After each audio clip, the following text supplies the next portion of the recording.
Bienvenue à cette nouvelle séance de TD. Nous allons corriger aujourd'hui un exercice de mathématiques, classe de première C. Les notions abordées dans cet exercice sont les fractions rationnelles, les racines d'un polynôme, la factorisation, la résolution d'une équation rationnelle et les dénombrements. Énoncé de l'exercice. 31, soit la fraction rationnelle définie par R de x égale à moins 2x au cube plus 3x carré plus 5x plus 6 sur x plus 3. Petit 1, on pose Q de x égale à moins 2x au cube plus 3x carré plus 5x moins 6. Première question, montrer que 2 est une racine de Q. On va écrire, montrons que 2 est une racine de Q. Montrer que 2 est une racine de Q revient à vérifier que 2 annule Q, c'est-à-dire que Q de 2 est égal à 0. Ça veut donc dire que on va calculer Q de 2 et on devra trouver que c'est égal à 0. Donc, on a Q de 2 est égal à moins 2 fois 2 au cube plus 3 fois 2 au carré plus 5 fois 2 moins 6. Ce qui fait 2 au cube est égal à 8 fois 2 ça fait 16. Donc, moins 16 plus 3 fois 2 au carré c'est 4 fois 3 ça fait 12. Donc, plus 12 plus 10 moins 6. Alors, en regroupant, je vais trouver moins 16, moins 6, ça fait moins 22. Et plus 22, ce qui fait 0. Et je conclus, Q de 2 est égal à 0, alors 2 est une racine de Q. Voilà pour cette question. Question B. Déterminer les réels A, B et C tels que Q de x égale à x moins 2, facteur de ax carré plus bx plus c. On va donc écrire B. Déterminons les réels A, B et C. Alors ici, on a deux méthodes. On peut procéder par identification ou alors procéder par division euclidienne. On va explorer les deux méthodes. On va commencer par la méthode par identification. Cette approche consiste à développer l'expression ci, x moins 2, facteur de ax carré plus bx plus c, la développer et à partir de l'expression qu'on va trouver, chercher à identifier les valeurs des variables a, b et c par rapport à l'expression Q de x donnée ici. Allons-y. Donc, ceci est égal à, je développe, ça va faire ax au cube plus bx au carré plus cx moins 2a x carré moins 2b x moins 2c. Ce qui va faire, je regroupe ax au cube plus, j'ai deux termes en x carré, ça va faire ici b moins 2a qui sont en fait les coefficients de x carré, facteur de x carré. Donc j'ai mis x carré en facteur. Je fais la même chose avec x. Donc plus x facteur de la c moins 2b, cb moins 2x, oui, et moins 2c. Donc voilà l'expression développée de Q de x à partir de l'expression ci. Donc ax cube plus bx carré plus cx plus constant. Vous voyez que c'est un polynôme de degré croix. Donc j'ai 4 termes, 1, 2, 3, 4 termes. J'ai également ici les 4 termes. Donc ces deux expressions sont égales. Ça veut dire que les monomes de même degré sont aussi égaux. Donc par identification, et c'est pour ça qu'on appelle d'ailleurs méthode par identification. Je vais écrire par identification, on a A, le monome ci, est égal à celui-ci. Ça veut dire que A est égal à moins 2. Donc A égale moins 2, B moins 2A est égal à 3, C moins 2 est égal à 5 et moins 2C est égal à moins 6. Ce qui me donne A égale à moins 2. À partir de la valeur de A, je peux trouver B. Puisque la B est égale donc à 3 plus 2A, c'est-à-dire 2 fois moins 2. Ça fait 3 moins 4 et je trouve moins 1. Et à partir de la dernière expression ci, je calcule C facilement. Donc C égale à moins 6 sur moins 2, ce qui fait 3. Bien sûr, je peux vérifier. Ah, là, c'est moins 2b. C'est moins 2b. Il y a b là. C'est moins 2b. Je peux vérifier ici que c moins 2b est bel et bien égal à 5. Donc ça fait 3 moins 2 fois moins 1.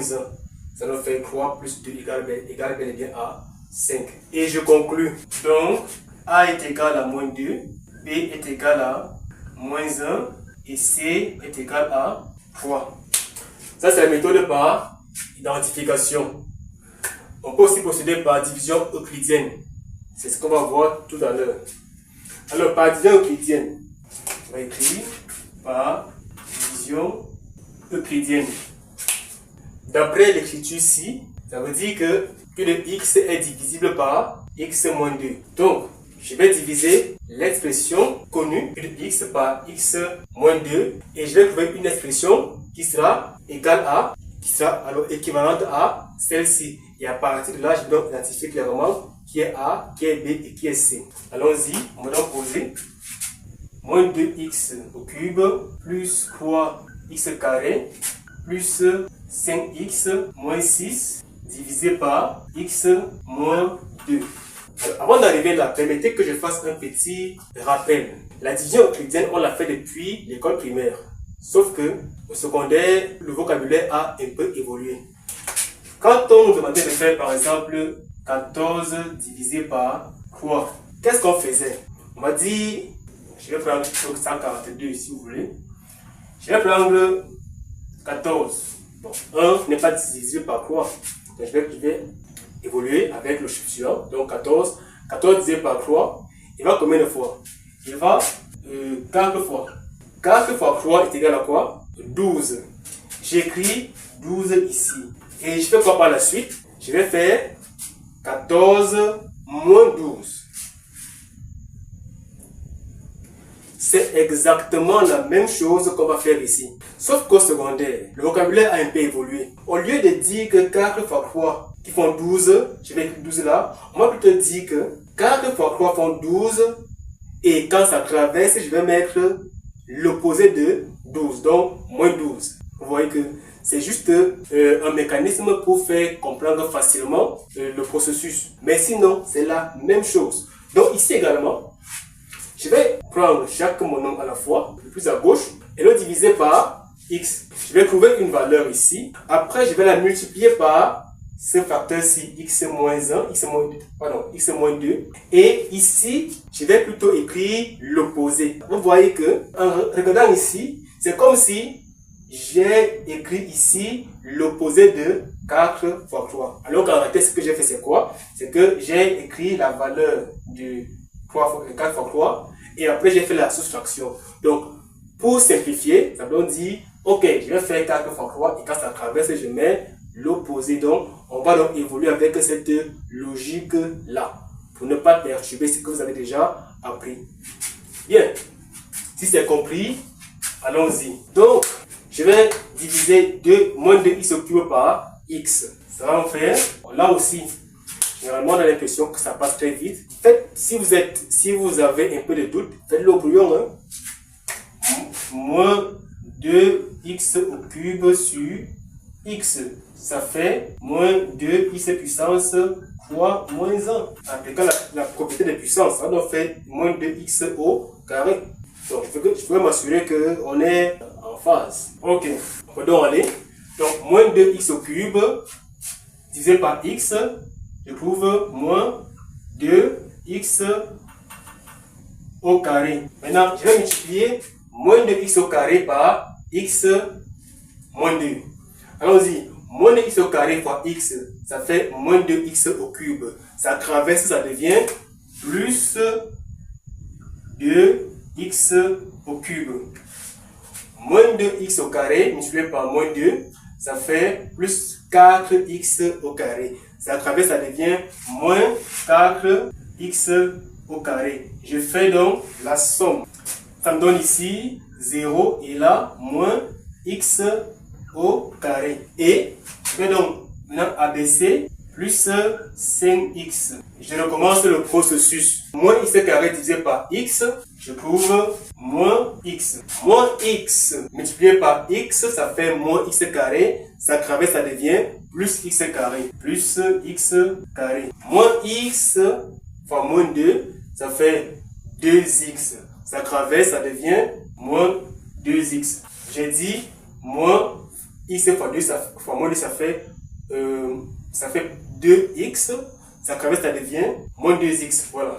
Et donc, je fais la somme. Ça fait là 0. Et là, j'obtiens plus 3x. J'abaisse le moins 6. Je recommence le processus. Moins 3x divisé par x, c'est égal à plus 3. 3 fois x égale à 3x. Ça traverse, ça devient moins 3x. 3 fois moins 2, ça fait moins 6. Ça traverse, ça devient plus 6. Et je fais la somme, j'obtiens 0. On peut donc écrire que Q de x, c'est-à-dire ceci, le dividende, est égal à x moins 2, facteur 2, moins 2x carré plus moins x plus 3. On peut donc écrire Q de x est égal à x moins 2, facteur 2, moins 2x carré, moins x plus 3. Alors, comme U de Q de x est égal à ça, et c'est égal à ça, vous voyez qu'on fait toujours une identification à la fin. On peut donc voir que A est égal à moins 2, B est égal à moins 1, ok? Et C est égal à 3. Donc, A est égal à moins 2, B égal à moins 1 et C égal à 3. De même, vous voyez déjà qu'on a une expression de Q de x sous forme de produit de facteurs. Voilà par division euclidienne. Bien, on va passer à la question suivante. Factoriser le polynôme moins 2x carré moins x plus 3. Factorisons le polynôme moins 2x carré moins x plus 3. Alors, pour répondre à cette question, il peut nous venir à l'idée de passer directement par le discriminant.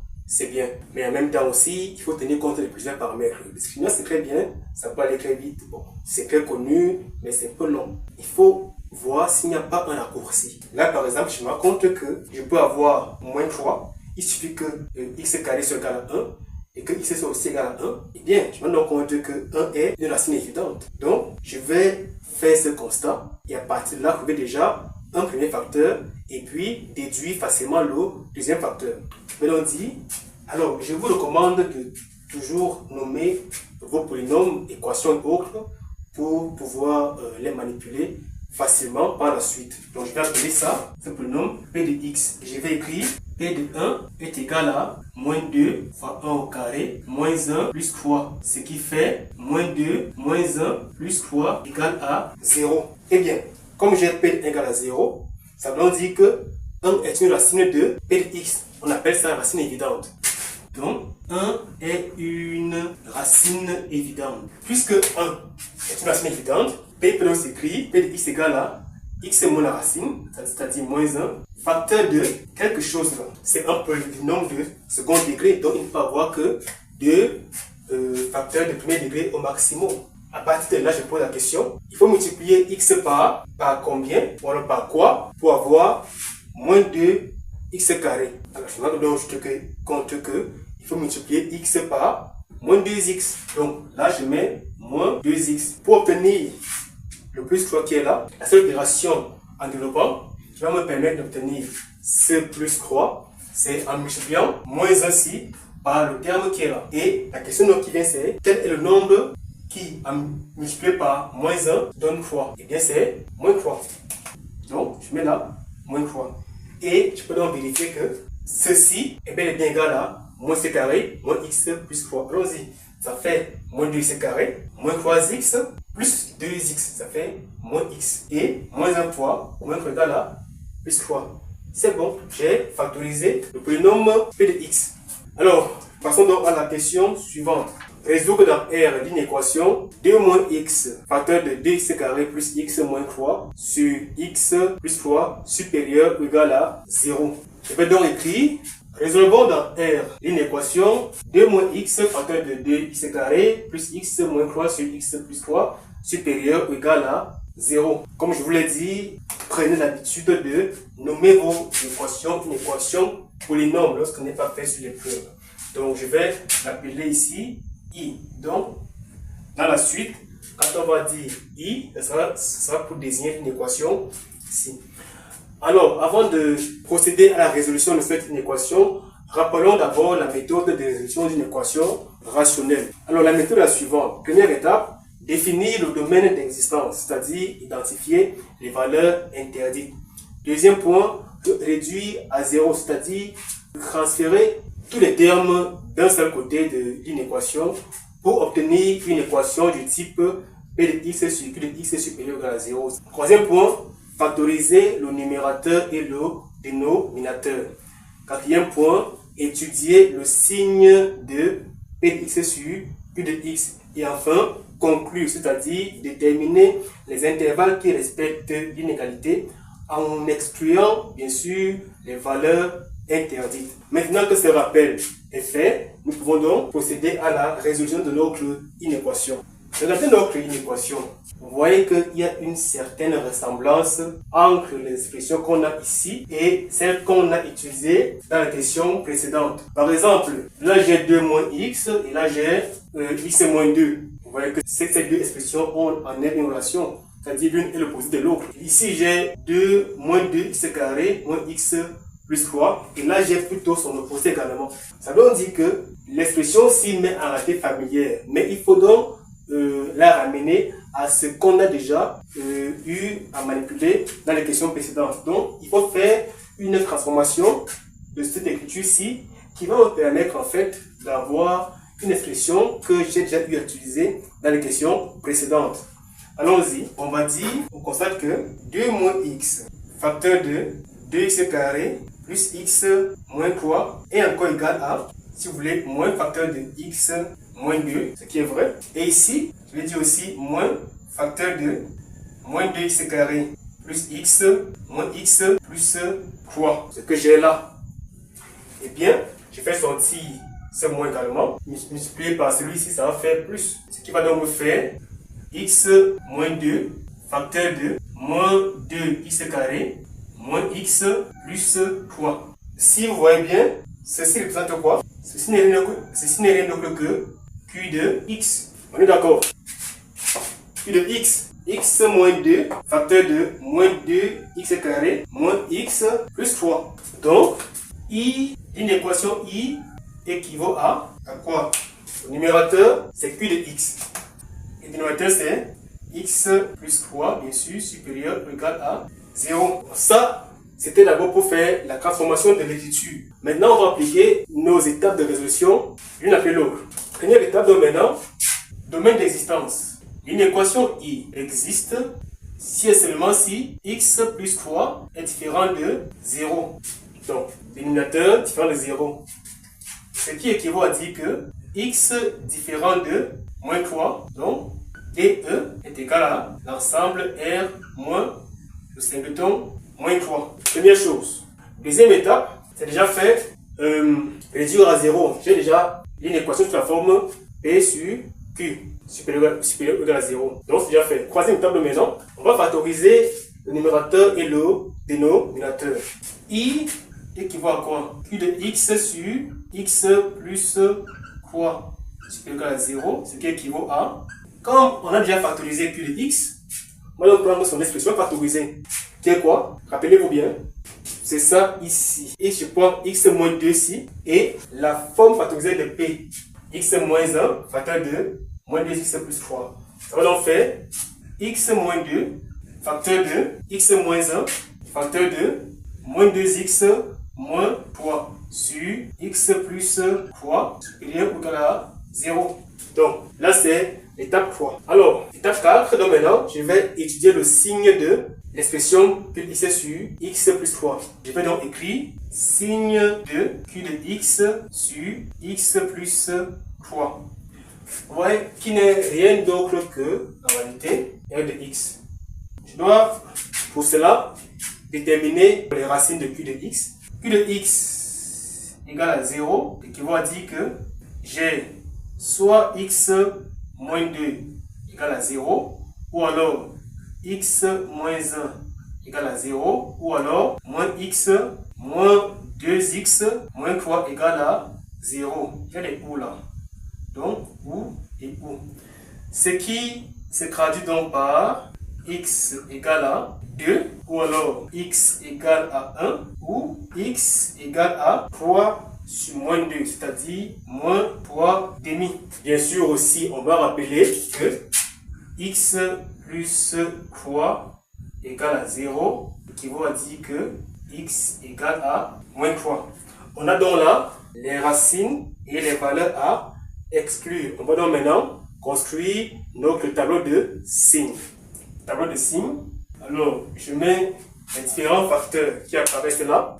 Il y a x moins 2, x moins 1, moins 2x moins 3 et x plus 3. Et enfin, je mets des points de voie. Bon, j'ai créé avec q de x sur x plus 3. Vous pouvez aussi mettre bien sûr r de x, mais dans ce cas, il aurait fallu qu'on travaille avec r de x. Donc, essayez d'être cohérent dans votre démarche. L'étude se fait dans R. Donc, de moins l'infini à plus l'infini. Je ne sais pas si vous voyez là-bas. Bon, vous ferez l'effort quand même de suivre. Peut-être que c'est pas visible, mais pas de souci. Maintenant, je mets les valeurs intermédiaires là, dans l'ordre croissant. Donc, la plus petite, c'est moins 3, moins 3 demi, 1, 2. Moins 3 demi, 1 et 2. Moins 3 annule qui? X plus 3. Moins 3 demi annule moins 2x moins 3. 1 annule x plus x moins 1. Et 2 annule ceci. Donc, je fais ça.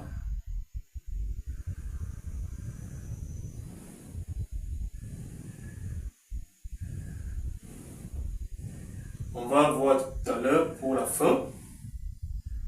Là. Alors, les racines de q de x, il y a moins 3 demi, 1 et 2. Donc, je mets également là, ceci, là également, et ici. Par contre, moins 3 est une valeur interdite, donc je mets 2 barres. Donc, q de x sur x plus 3 n'est pas défini en moins 3. Maintenant, comment je fais pour avoir les signes? Retenez que pour chaque facteur, son signe à gauche de la racine est l'opposé du signe à droite de la racine. Donc, il me suffit de trouver le signe soit à gauche, soit à droite de la racine et d'en déduire le signe de l'autre côté. Mais maintenant, comment faire pour trouver le signe à gauche ou à droite? L'idée la plus couramment utilisée, c'est de choisir l'intervalle qui contient 0. Ça veut dire, par exemple là, concernant x moins 2, la racine est à 2. Je vais donc nous poser la question, 0 est à gauche ou à droite de 2? 0 est à gauche. Donc, je trouve le signe à gauche. Pourquoi? Parce que en remplaçant x par 0, j'obtiens moins 2. Moins 2 est négatif. Et donc, le signe de x moins 2 est donc négatif à gauche de 2. Donc, j'ai là moins, et à droite, plus. Je fais pareil ici, je vais trouver aussi moins là, et ici, plus. Bien. À ce niveau, je fais pareil également. Mais remarquez que lorsque j'ai une expression de la forme x moins quelque chose, bien x plus quelque chose, c'est facile. Mais dès lors que x a un coefficient négatif, faites attention. Alors, 0 est toujours où? 0 cette fois à droite. Je remplace x par 0, j'obtiens quoi? Moins 2 fois 0, ça fait 0. Moins 3 égale à moins 3 qui est négatif. Donc, le signe de moins 2x moins 3 est négatif à droite de 0, à droite de la racine qui est moins 3 demi, donc moins, et là plus. X moins 3, le 0 il est à droite. Et donc, c'est plus 3. Et donc, c'est positif à droite. Ça fait plus et moins. Le signe du quotient est égal aussi au signe du produit. Donc, je vais juste faire le produit des signes pour trouver le signe de q de x sur x plus 3. Ça va donc me faire quoi? Moins fois moins, ça fait plus fois plus, et donc moins, et là, plus, moins, plus, et moins. Donc, voilà le signe de Q de x. Ça, c'est notre quatrième étape. Étudier le signe de la fraction rationnelle associée. Et enfin, cinquième étape, conclure, c'est quoi? Déterminer les intervalles qui respectent l'inégalité. Ici, on veut les intervalles où ceci, c'est-à-dire q de x sur x plus 3 est supérieur ou égal à 0. Bien sûr, en excluant les valeurs interdites. Donc, ceci est supérieur à 0 à l'intervalle ci et l'intervalle ci. Donc, écrit S égale, l'intervalle ci c'est moins 3 à moins 3 demi. Union, l'intervalle ci c'est 1 à 2. Vous voyez, je n'ai pas mis les bornes là, les crochets quoi. L'inégalité est large, ça veut dire qu'on prend aussi, on élargit aux racines. Donc, je vais inclure 2 et inclure aussi 1. Je vais inclure moins 3 demi. Je devais aussi inclure moins 3, sauf que moins 3 est une valeur interdite. Donc, elle reste exclue. Voilà donc la solution à une équation I. C'est clair? Bien. Si c'est OK, on va passer à la deuxième partie de cet exercice. Partie 2. On constitue un groupe de 6 personnes choisies parmi 25 femmes et 32 hommes. Première question. De combien de façons peut-on constituer ce groupe de 6 personnes? Je vais écrire, calculons le nombre n de façons de constituer ce groupe de 6 personnes. Alors, c'est quoi la situation? J'ai là, disons, les hommes et les femmes. Les hommes, il y en a combien? 32. Les femmes, il y en a combien? 25. Ça veut dire que j'ai combien de personnes au total? Ça veut dire que j'ai au total 57 personnes. Donc, dans mon groupe, je vais prendre donc au hasard 6 personnes parmi les 57. Donc, je vais constituer un ensemble global de ces 32 hommes et 25 femmes. Ce qui va me donner une population de 57 personnes dans laquelle je vais choisir au hasard un échantillon de 6. La question c'est donc, je peux donc avoir combien d'échantillons? C'est ça le nombre de façons en fait. Donc, la réponse c'est quoi? C'est une combinaison de 6 personnes parmi les 57. On va donc écrire n est égal à combinaison de 6 dans 57. Ça, c'est pour la formule. Et après, je calcule. Alors là, je vous rappelle la formule du calcul de combinaison de k dans n, qui est égal à quoi? Qui est égal à factoriel n sur factoriel k, facteur de n moins factoriel de n moins k. On va donc appliquer ça ici. Ce qui fait donc factoriel 57 sur factoriel de 6 factoriel de 57 moins 6. Bien, ça va faire 57 fois 56 fois 55 fois 54 fois 53 fois 52 fois 50 fois factoriel 51. Pourquoi est-ce que je m'arrête à factoriel 51? Eh bien, c'est parce que quand je vais faire ce calcul-ci, je vais obtenir quoi? Ici, factoriel 6 fois factoriel 51. Je vais donc simplifier par factoriel 51. Voilà. Donc, ce qui va donc me rester, factoriel 6. Et ici, 57 fois 56 fois 55 fois 54 fois 53 fois 52. Voilà, et vous trouvez le nombre. Voilà pour la première question. Deuxième question. Dans chacun des cas suivants, de combien de façons peut-on constituer ce groupe avec? Donc, en petit a, on me demande le nombre de groupes qu'on peut constituer uniquement avec les hommes. Donc, je vais écrire le nombre NH de groupes constitués uniquement avec les hommes. Vous voyez, j'ai nommé ma réponse est NH. C'est la même chose qu'ici, sauf que cette fois-ci, ma population est réduite seulement à l'ensemble des hommes. Donc, 32 personnes. Donc, la formule reste la même ici. NH est donc égal à combinaison de 6 dans 32. La formule reste la même, mais c'est le paramètre ci qui change. Ce qui fait factoriel 32 sur factoriel 6 multiplié par factoriel 2 moins 6. Voilà. Et vous calculez, vous trouvez la réponse. Ça va faire quoi? Pareil qu'ici, hein. Vous avez déjà vu comment on calcule. Donc, c'est la même chose. Et vous trouvez la réponse. En petit b, le nombre de groupes constitués des personnes de même sexe. Je vais écrire en petit b, le nombre ns de groupes constitués de personnes de même sexe. Alors, un groupe est constitué de personnes. Donc, là, on considère à nouveau toute la population. Un groupe est constitué de personnes de même sexe s'il n'est constitué que soit uniquement des femmes ou alors uniquement des hommes. Je vais écrire. Un groupe est constitué de personnes de même sexe s'il est constitué soit uniquement des hommes ou alors uniquement des femmes. Voilà, point. Ce qui se traduit par NS égale, là, comprenez très bien, il s'agit là d'une alternative. On a énuméré les différents cas et donc on va additionner les résultats des différents cas également. Donc on va le cas par cas. Un groupe est constitué de personnes de même sexe s'il est constitué soit uniquement des hommes. Je m'arrête là.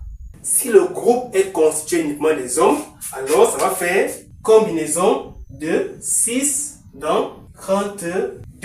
Voilà une possibilité, voilà un cas de figure.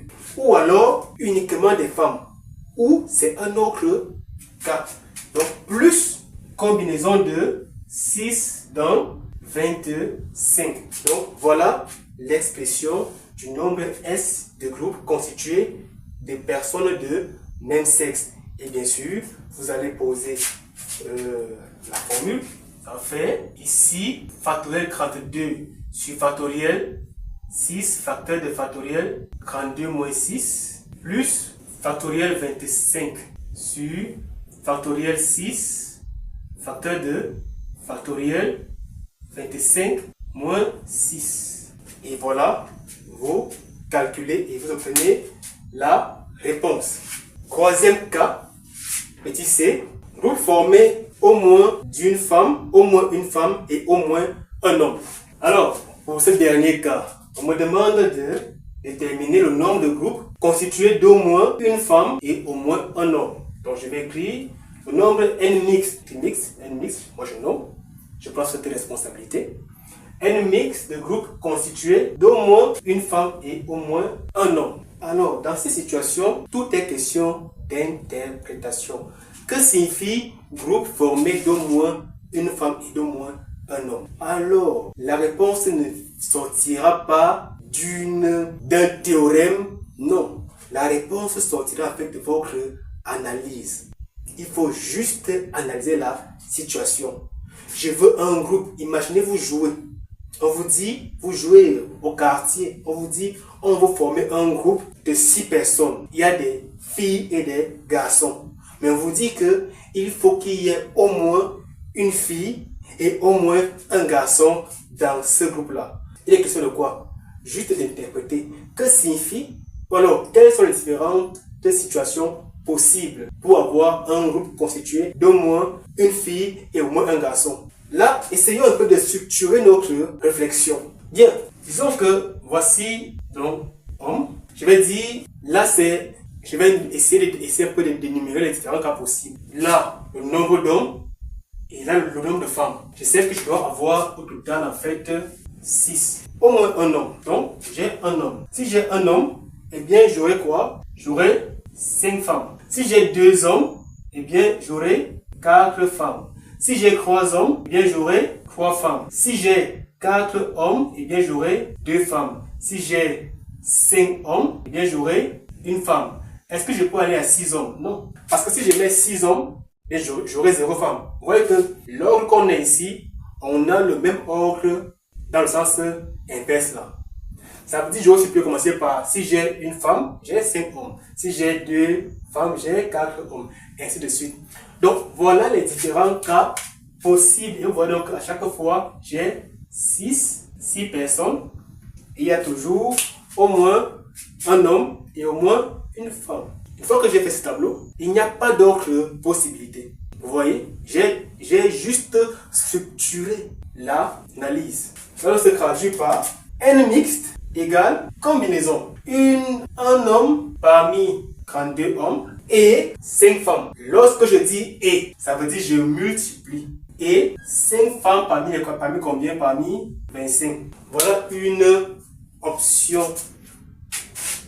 Ou alors, l'autre possibilité, où je prends 2 hommes sur 32 et 4 femmes sur 25. Ou alors, je prends 3 hommes sur 32 et 3 femmes sur 25.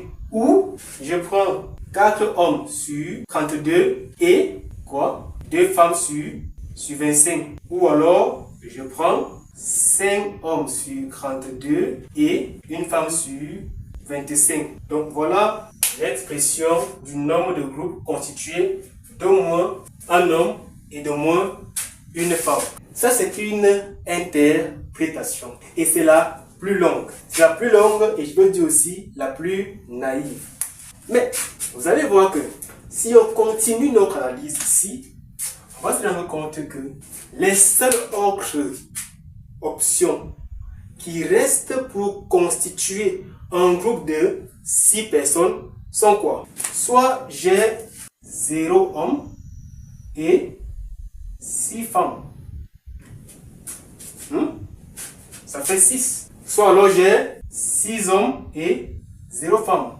Voilà donc, voilà en réalité toutes les possibilités de forme de groupe qu'on peut avoir. Ça veut donc dire que au lieu de faire ça ou ça ou ça ou ça ou ça, où j'ai 1, 2, 3, 4, 5 cas de figure là, le nombre total de groupes de 6 personnes, c'est le nombre de groupes constitués d'une personne, d'un homme et soit un homme et 5 femmes, soit 2 hommes et 4 femmes, soit 3 hommes et 3 femmes, soit 4 hommes et 2 femmes, soit 5 hommes et 1 femme, soit 0 hommes et 6 femmes, soit 6 hommes et 0 femmes. Ça veut donc dire que ceci peut encore s'écrire comme, cette fois, je prends le nombre de groupes de 6 personnes sur les 57. Maintenant, j'enlève ceci.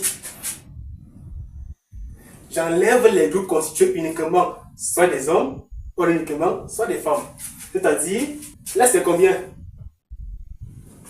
Combinaison de 6 dans 32 et moins aussi le nombre de groupes constitués uniquement des femmes, c'est 6 sur 25. Voilà donc, si vous faites une bonne analyse, vous allez parvenir à ça et c'est facile à calculer. Mais par contre, ça c'est l'approche, je vais dire, naïve. Oui, c'est facile, c'est l'interprétation la plus visible, la plus naïve, mais c'est aussi long à calculer. Donc, voilà la réponse à cette dernière question. Et sur ce, j'espère que ces explications vous ont été très utiles. Je vous donne rendez-vous dans une autre séance de TD. Merci de votre aimable attention.